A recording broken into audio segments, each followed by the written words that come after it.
En plus, je pense que le fait de pas avoir d'études et de pas avoir vraiment de but dans ma vie avant Chantilly Biscuit, ça m'a obligée à ce que ça marche, tu vois. Je me dis, ça s'arrête, qu'est-ce que je vais faire?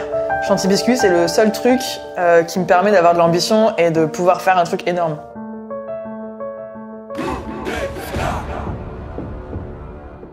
Salut Chanty. Salut Valentin. Comment ça va? Très bien. Ça va, cool.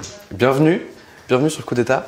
Je suis très content de t'accueillir parce que donc tu as lancé Chantilly Biscuit en 2013. Depuis, il s'est passé plein de trucs. Tu as vendu 1 million de biscuits en 2017. Tu as 10 employés, vous triplez votre chiffre d'affaires tous les ans. Donc c'est un sacré délire, quoi, ce qui se passe. Et là, récemment, tu as défilé au Salon du Chocolat dans une robe en chocolat. Ah ouais, c'était génial. Comment ça s'est passé? C'était encore mieux que tout Chantilly Biscuit. C'est vrai, c'est vrai. Comment c'est arrivé déjà? Genre, ils t'ont contacté? En fait, le salon m'a contacté pour que j'ai un stand sur le salon. Du coup, on était en train de préparer le stand et tout. Et en fait, c'est pas encore la robe, mais c'était un truc encore mieux. Et un mois avant le salon, la directrice marketing m'appelle et elle me dit, écoute Chanty, j'ai un truc à te proposer. Tu sais, au-dessus du podium, t'as des méga écrans. Elle me dit, si tu veux, je te donne les écrans à dispo. Je te mets les écrans à dispo pendant tout le salon. Tu peux projeter ce que tu veux pendant des biscuits, machin, gratuits. Et tu la connaissais ou t'as juste... Non, c'est une femme qui m'a contacté comme ça, en mode, je peux prendre un café avec toi, et puis... Voilà. Et, la puissance de la marque, quoi. En fait, elle avait eu un biscuit dans une commande Frischti. Du coup, elle avait découvert Chantilly Biscuit comme ça. Elle a voulu me rencontrer. Et là, elle m'a dit, mais il faut trop que tu viennes au salon du chocolat, tout ça. Et du coup, je lui ai dit, bah, ok. Et du coup, elle me contacte un mois avant le salon. Elle me dit, écoute, j'ai un super truc à te proposer. Je veux te mettre à disposition les écrans géants. Et en échange, je veux que tu me rendes un petit service. Je dis, ok. C'est quoi? Et en fait, elle me dit, pour faire le buzz cette année, je veux que tu me fasses une demande en mariage sur le salon. Tu m'organises une demande en mariage. Donc, j'ai trouvé un mec, on a organisé toute une demande en mariage qui s'est finie sur scène pendant le salon. C'était incroyable. C'est ouf. Et après, je pense que c'était un peu pour me récompenser. Elle m'a dit, en fait, ça te dit pas de défiler et tout? Donc, je dis, ah, bien sûr. Trop bien. Parce que c'est que des influenceurs, des mannequins qui défilent, c'est pas très sérieux, quoi. Tu fais un peu ce que tu veux sur scène et tout, donc c'était génial. C'était trop bien. C'était trop génial. Ouais. Trop stylé. Trop stylé. Non, mais c'est vrai que c'est assez incroyable. Genre, j'ai vu 1 million de photos. Mais c'était trop fou. En plus, l'animateur, enfin, le mec qui parlait pendant les robes, il fait, et maintenant la Bisqueen sur scène!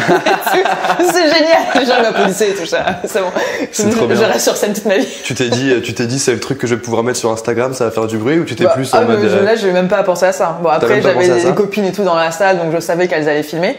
Mais non, moi, j'étais là, tu kiffes, quoi. Ouais.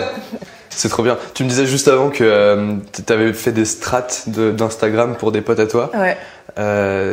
Parce que tu kiffes ça. C'est quoi ta strat sur Chantilly Biscuit?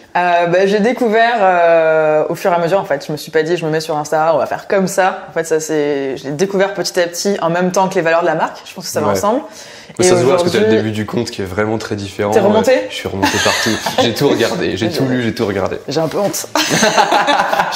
Tu peux. Je sais.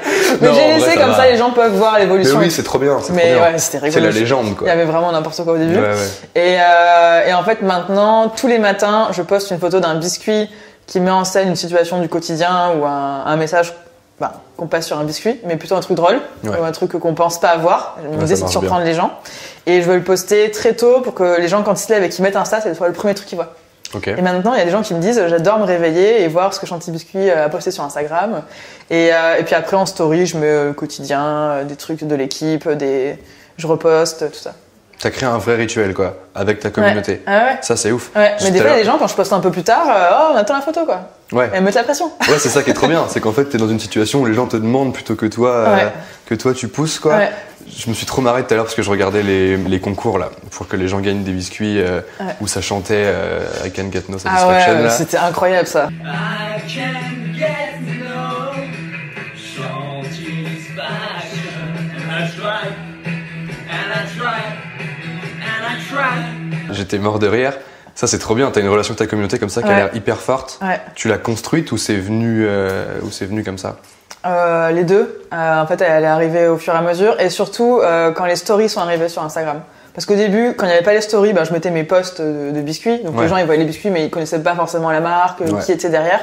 Et ensuite, quand il y a eu les stories, j'ai commencé à moi parler, montrer l'équipe, expliquer tout ça. Et les gens, ils ont vu que c'était vraiment ma marque, mon histoire, je leur ai raconté. Et là, il y a vraiment un lien qui s'est créé. Et surtout, moi, je parle vraiment de façon naturelle. Enfin, j'ai pas un discours préfet, c'est de l'impro total. Ouais. Et si je rate un truc, bah, je le poste quand même. Et du coup, les gens, ils ont aucune pression à me parler. On discute et ça devient mes posts, quoi. Enfin, c'est, y a des gens qui, je sais, qui vont commenter tous les jours, je leur réponds. Et c'est incroyable. C'est trop bien parce que tu c'est les des vrais revois. gens, en fait. Ouais, c'est des vrais gens, ils sont engagés, ils sont derrière et tu les connais, tu les vois en vrai et tout. Ou... Il y en a que j'ai rencontrés. Bah, il y en a qui sont venus sur le salon du chocolat. Attends, il y a un mec qui est venu de Limoges. Ça, c'est Pour me incroyable. rencontrer. Ça, c'est incroyable. C'était incroyable. En fait, je suis sur mon stand là, en train de faire des photos. Il fait oui. Il est venu pour toi, pas pour le salon du chocolat. Oui. Ouais. Il y a des gens qui m'ont ramené des cadeaux et tout. Ah, c'est trop bien. C'est incroyable. Trop bien. Non, mais le mec, il arrive. Oui, salut Chantilly, on peut faire une photo ensemble et tout. Je dis bah ouais, machin. Il me dit oui, je te suis sur Instagram, j'adore, machin. Donc je dis bah c'est quoi ton compte? Et là, en effet, je fais ah mais c'est toi. Et le mec, je voyais son nom tout le temps, tu vois. Ouais. Et trop content. Et en plus, après, il m'a dit un truc qui m'a trop touché. Il m'a dit t'es vraiment la même en vrai que sur Instagram. Ok. Et je dis ah. C'est super fou. compliment, quoi. Ça, c'est fou parce que t'as mis un message récemment qui disait ça y est, j'ai plus peur d'être moi-même, j'ai envie de montrer qui je suis vraiment, pas ce que les autres attendent de moi, grosso modo, quoi. Ouais. Ça vient un peu de ton nouveau tatouage. Aussi. T'as rencontré les gars de Punchy qui t'ont donné un peu confiance en toi. Ce qui est marrant, c'est que quand on a préparé cette interview, tu m'as raconté un peu toute l'histoire et que t'as pas l'air d'être quelqu'un qui se donne une image même depuis le début, t'as l'air de plutôt foncer sans te préoccuper de ce que en les gens fait, pensent. c'est pas vraiment que je me donnais une image, c'est que j'étais hyper timide, hyper réservée, j'assumais pas mes trucs, j'allais pas à fond, quoi. Et puis Chantilly Biscuit, ça m'a vraiment débloqué aussi plein de choses, quoi. Je parle plus facilement, je suis plus à l'aise, j'ai plus confiance en moi. Ouais, c'est intéressant parce qu'à la base, avant Chantilly Biscuit, t'as rien fait dans l'entrepreneuriat. Ni de ma vie. Ni de ta vie, j'osais pas le dire. J'osais pas le dire, genre tu m'as dit, t'as pas le bac? J'ai juste le bac. T'as juste le bac, ok, t'as juste le bac. Après, t'as essayé la fac, ça a pas marché. Ouais, j'ai essayé plusieurs trucs à la fac, j'ai bossé dans un centre équestre, j'ai bossé avec Quick, En fait, même ma vie n'avait aucun sens. Je me laissais porter par la vibe. Et j'étais arrivée au stade où j'avais un mi-temps. Donc, je travaillais 2 jours par semaine dans une boîte qui faisait de la fabrication d'éclairage high-tech. Ouais. Et c'était hyper intéressant. Enfin, ça m'a appris plein de choses qui m'ont servi chez Chantilly Biscuit. Parce que du coup, on produisait les éclairages. On était 10. Et du coup, je touchais à tout. Je comprenais comment fonctionnait une prod, les bons de livraison, la gestion des stocks, etc. Ça, j'ai pu le refaire après. Mais du coup, à un moment donné, à la fin, je travaillais 2 jours par semaine et puis j'étais là, tu vois, je sais pas ce que je vais faire. Et quand Chantilly Biscuit, quand j'ai eu des Chantilly Biscuit, c'était genre mon petit projet, tu vois. C'était c'est ce qui m'occupe, ça me passionne. Et puis après, je me suis pris au jeu. Ouais, ça c'est ouf parce qu'en fait, donc à la base, à l'anniversaire de tes 24 ans, on t'offre un tampon à biscuit. Ouais. Avec écrit quoi encore? Approuvé par le chef. Approuvé par le chef, qui a un message tout pourri. Ouais. Toi, tu kiffes faire des cadeaux personnalisés, donc tu te dis. Pourquoi il n'y a pas des gâteaux où tu peux, enfin des biscuits où tu peux déjà écrire ton propre mot, donc tu te mets à le faire dans ta cuisine et puis en fait ça s'est fait de fil en aiguille et ce qui est fou dans cette histoire c'est que tout le long du truc tu dis ouais finalement je faisais juste les trucs sans avoir une vraie vision, sans me dire que j'allais monter une énorme boîte quoi. Mais jamais. Et j'ai toujours l'impression que les gens qui disent ça ils mentent, c'est qu'ils avaient tout prévu depuis le départ. En fait tu te dis, au début je commençais vraiment pour m'amuser, hein. Je m'étais pas du tout dit je vais faire un business. Tu dis j'aimerais bien que ce soit un truc énorme, tu vois, c'est de la même façon que tu dis j'aimerais bien devenir une rockstar, tu vois. Mais t'arrives pas à le visualiser pour de vrai arriver, tu vois. Ouais, tu te dis quand même. Il y a quand même un truc dans le fond où tu te dis. Tu vois, moi je voulais pas dire je fais des biscuits juste tu vois pour les mamans à l'école. Non. Tu avais quand même une certaine ambition. Oui, mais moi je rigolais déjà, tu vois, de se dire ok, un jour Chantilly Biscuit chez Air France, tout ça. Ouais. Et le pire c'est que la plupart des trucs que je rêvais sont arrivés quoi. Et c'est ouf. Mais en fait, je pense que si j'avais vraiment réfléchi à la base de comment j'allais faire, etc., je l'aurais jamais fait, quoi. Ouais. Et j'aurais compris pourquoi le concept n'existait pas, c'était hyper compliqué à produire, etc. Mais après, quand t'es dans ton truc, t'arrives à un problème, t'es obligé de trouver une solution et puis t'avances, quoi. Mais... Ouais. Parce que donc à la base, tu commençais à cuisiner dans ta cuisine. Ouais. Pendant 2 ans. Enfin, pendant 2 ans, t'as fait ça. Ouais. Au début, t'avais ton mi-temps en même temps. Ouais. C'est ça. Comment tu gérais le truc, genre Alors je travaillais 2 jours par semaine et du coup le reste je faisais mes commandes, mais j'avais très peu de commandes. Hein. Si j'avais 40 biscuits à faire dans la semaine, c'était énorme, tu vois. Ouais. Et moi quand je voyais une commande arriver, mais c'était la fête, tu vois. C'était la fête. Ouais, j'ai une commande et tout, mais je suis trop contente quoi. Ouais. Et donc je travaille pendant 6 mois, je fais les deux. Et en plus mes patrons, vu que c'était eux qui avaient monté la boîte, Ils étaient aussi à fond dans ce que je faisais. Tu vois, ils m'arrangeaient si j'avais un jour je voulais décaler parce que j'avais une commande. Donc, c'était trop cool, tout le monde goûtait les biscuits. Et donc je lance le site Chantilly Biscuit en avril et en décembre, ma boss me dit maintenant on a besoin d'un temps plein. Donc c'est le temps plein, le rupture conventionnelle. Ouais. Donc ultimatum quoi. Ouais, ultimatum. Et là, mon père me dit, mais tu vas pas dire non à un CDI et tout, t'es folle, tu feras les biscuits le week-end. Mon père, il a mis peut-être 2 ans, je pense, à croire à Chantilly Biscuit. Ouais. Et du coup, il croyait pas du tout. Il se dit, mais tu vas pas dire non, machin. Et en plus, moi, j'étais dans une période où je venais de me séparer de mon copain. Tu vois, j'étais ok, qu'est-ce que je vais faire de ma vie? Tu vois, je m'en fous ce qui va arriver, tu vois, plus rien d'importance, bref. Et je savais vraiment pas ce que je voulais faire.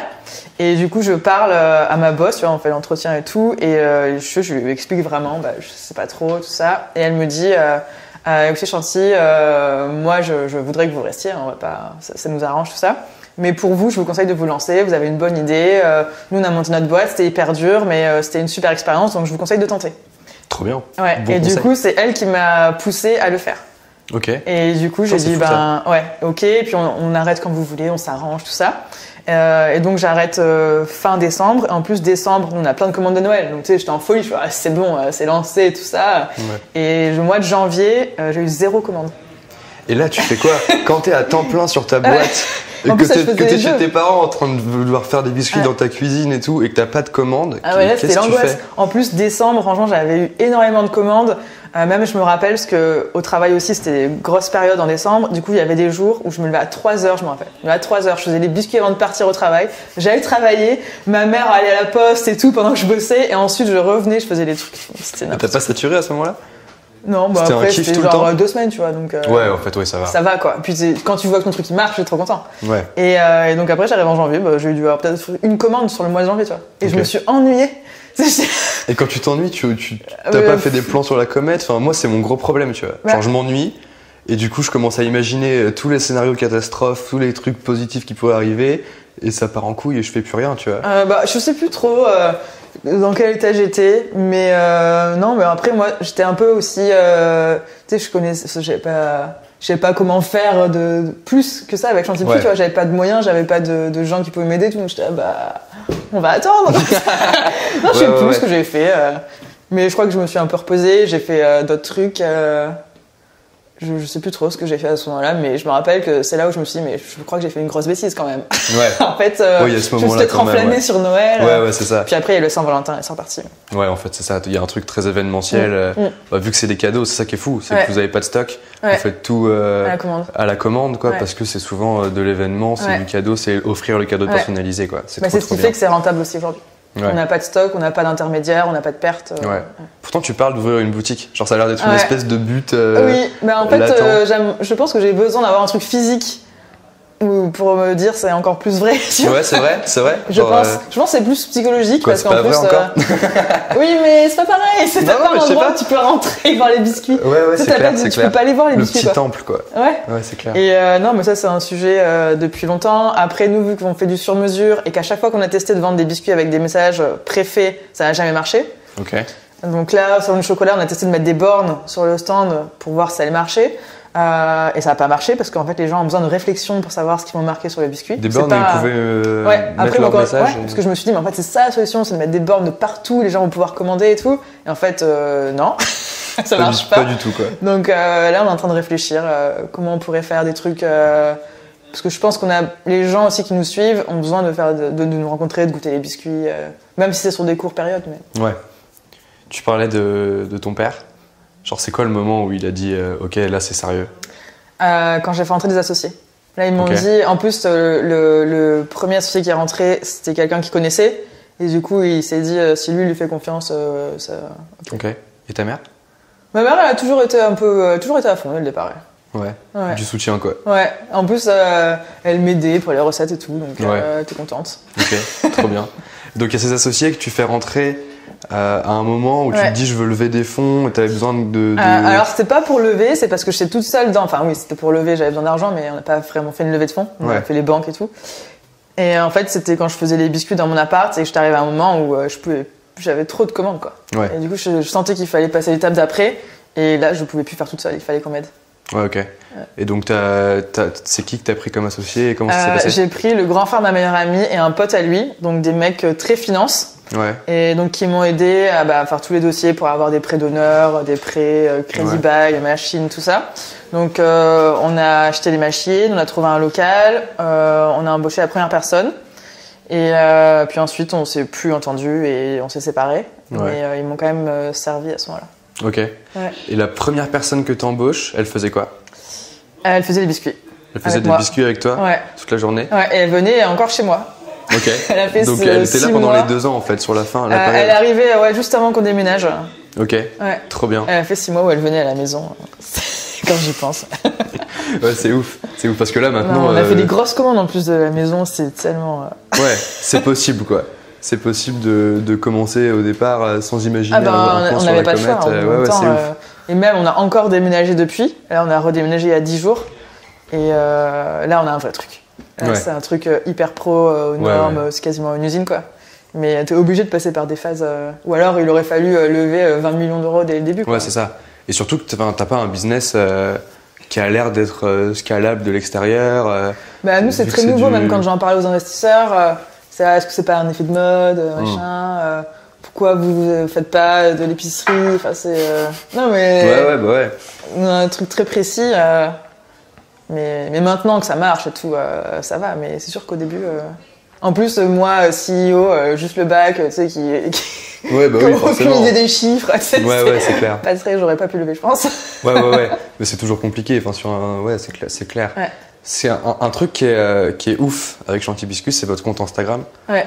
Vous êtes bientôt à 60 000 abonnés. Ouais. On va en parler après. Oui. T'as 11 ans. Mais genre un truc que tu m'as dit quand on a préparé l'interview aussi, c'est personne touche à mon Insta. Ouais. Comment ça se fait? Là, je pense que je vais commencer à le faire. À déléguer un petit peu. T'as l'air contente. Ouais, bon. Non, là, parce que je réfléchis à prendre peut-être des vacances. Et je me dis, si je pars en vacances, je vais dire sur Instagram que je pars en vacances. Et que c'est les gens de mon équipe qui vont gérer l'Instagram pendant une semaine. Et je pense que ça peut être très drôle parce qu'ils sont nuls. Donc, je pense que ça peut faire des trucs très marrants. Surtout que je leur donne des instructions, genre, mettez que des trucs drôles, tout ça. Ouais. Et l'Instagram, c'est mon truc. Parce qu'en plus, déjà, tu parles aux clients. Ouais. C'est vraiment le truc qui véhicule la marque. Nous, tout passe par Instagram. Le site pour acheter, mais sinon c'est tout Instagram. Et les gens ils pas d'autres réseaux sociaux, rien, c'est que. Après je poste Insta. sur Facebook, mais il n'y a pas l'engagement qu'il y a sur Instagram. Et les gens ils aiment savoir aussi que c'est moi qui leur parle et tout. C'est quoi qui est important dans le fait de parler à tes clients? C'est important déjà, je pense, tout court de parler à ses clients, même pour avoir leur avis, voir ce qu'ils en pensent, et puis et les trucs après que t'as changé, tu bosses pour tes clients en fait. Ouais, carrément. Nous en plus on participe à des événements de leur vie, donc il y a vraiment un lien. Des fois tu vois des commandes, c'est des demandes en mariage, c'est des annonces de grossesse, tout ça. Donc tu dis les gens des fois ils nous envoient les cartes de remerciement de leur baptême et tout. Il y a un truc quoi. Ouais, il y a une vraie relation qui se crée parce que t'es là au moment important de la vie des gens quoi. Et puis même tu dis sans eux, Chantilly Biscuit n'existerait plus. Donc, donc c'est un moyen de les remercier, d'être à leur contact tout le temps. Pour moi c'est normal de répondre à tous les commentaires, de répondre à tous les messages. C'est la moindre des choses quoi. C'est les gens qui achètent. Donc... Ça doit être pour longtemps ouf. Faut une discipline de ouf pour. Ça va. Ça dépend des jours. Si c'est un jour normal où je fais juste mon post de 3 stories, max 1 heure quoi, si j'ai beaucoup de messages, commentaires. Après, il y a des jours où je fais vraiment des jeux et des concours et tout. Là, je peux y passer des fois des demi-journées, voire non pas des journées entières, mais plusieurs heures. Ouais. Mais après, c'est ce qui fait notre business aussi. Mais en même temps, ça m'amuse tellement que. Non, c'est clair. Il y a sur le salon du chocolat, vous avez fait un lustre en biscuit. Ouais. Tu dis dans une de tes interviews sur Génération XX là que quand tu étais plus jeune, tu voulais bosser dans le milieu de l'art. C'est quoi la place de l'art dans Chantilly Biscuit?